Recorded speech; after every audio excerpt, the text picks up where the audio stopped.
Okay, so we're back to this point in the story, and last time we went down there, and this time we're gonna go forward, but we're not gonna go that way. We're gonna go this way. I want to see if there's anything down here. Nope, doesn't look like it. Oh well. Oh well. Go down this way. Okay, what's up? What's up? What's over here? Yet there was not a single person here either. Feeling a wave of disbelief, Stanley decided to go up to his boss's office, hoping he might find an answer there.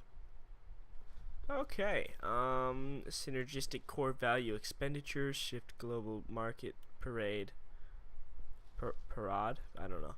Monetize free to play. It's funny.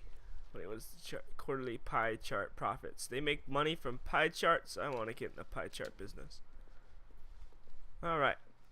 Coming to a staircase, Stanley walked upstairs to his boss's office. Nah, not today. What is this? What is this? What is this back here? It's papers and boxes. Oh, that scared me. That looked like something. Car? But Stanley just couldn't do it. Nope. He considered the possibility of facing his boss. Admitting he had left his post during work hours, he might be fired for that.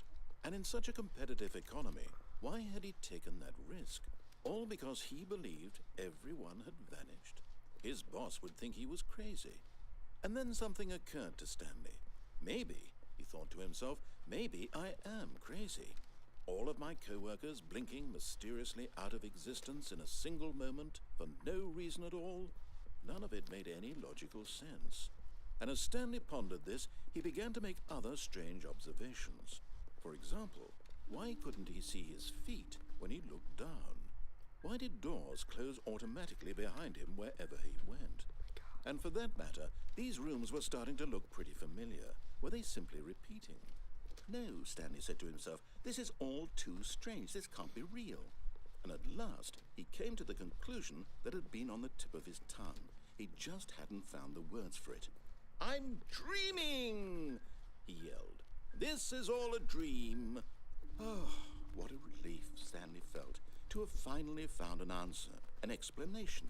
His co-workers weren't actually gone. He wasn't going to lose his job. He wasn't crazy after all.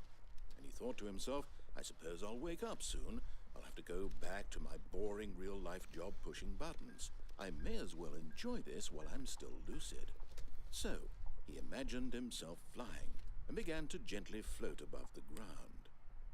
Then he imagined himself soaring through space on a magical starfield, and it too appeared. It was so much fun, and Stanley marveled that he had still not woken up. Whoa. How was he remaining so lucid? And then perhaps the strangest question of them all entered Stanley's head. One he was amazed he hadn't asked himself sooner. Why is there a voice in my head dictating everything that I'm doing and thinking? It's not good. Now the voice was describing itself being considered by Stanley, who found it particularly strange. I'm dreaming about a voice describing me, thinking about how it's describing my thoughts, he thought. And while he thought it all very odd and wondered if this voice spoke to all people in their dreams, the truth was that, of course, this was not a dream. How could it be? Was Stanley simply deceiving himself, believing that if he's asleep, he doesn't have to take responsibility for himself? Stanley is as awake right now as he's ever been in his life. Now, hearing the voice speak these words was quite a shock to Stanley. After all, he knew for certain, beyond a doubt, that this was in fact a dream. Did the voice not see him float and make the magical stars just a moment ago? How else would the voice explain all that? This voice was a part of himself too. Surely, if he could just... He would prove it. He would prove that he was in control, that this was a dream. So he closed his eyes gently, and he invited himself to wake up. He felt the cool weight of the blanket on his skin, the press of the mattress on his back, the fresh air of a world outside this one. Why did it get so bright in my room? Let me wake up, he thought to himself. I'm through with this dream. I wish it to be over. Let me go back to my job. Let me continue pushing the buttons. Please. No. It's all I want. I want my apartment. and my wife, and my job. All I want is my life exactly the way it's always been. My life is normal. I am normal. Everything will be fine. I am okay. What happens next? Ah. Stanley began screaming. Please, someone, wake me up. My name is Stanley.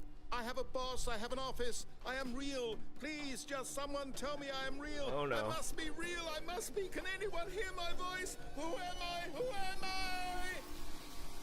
And everything went black. No, not the blackness. Hello? This is the story of a woman named Mariella. What? Mariella woke up on a day like any other. She arose, got dressed, gathered her belongings, and walked to her place of work. But on this particular day, her walk was interrupted by the body of a man who had stumbled through town talking and screaming to himself, and then collapsed dead on the sidewalk. Is that me? And although she would soon turn to go call for an ambulance, for just a few brief moments, she considered the strange man. He was obviously crazy. This much she knew. Everyone knows what crazy people look like. And in that moment, she thought to herself how lucky she was to be normal. I am sane. I am in control of my mind. I know what is real and what isn't. It was comforting to think this, and in a certain way, seeing this man made her feel better. But then she remembered the meeting she had scheduled for that day, the very important people whose impressions of her would affect her career, and by extension, the rest of her life. She had no time for this, so it was only a moment that she stood there, staring down at the body. And then she turned and ran. It's all a thing. His voice is insanity, so she saw the dead body, and now she's gonna be insane, which is why the voice switched over to her. Oh. Anyway, thank you guys for watching. I hope you enjoyed the video. I will be back next time. Please rate, comment. Oh wait, what is this? What is this? Is it a light? It's nothing. It's nothing. Okay, thank you for watching. Please rate, comment, subscribe. I love your face. And remember, there is no other alternative to lose. Ooh, ooh, I gotta find the button. Ooh.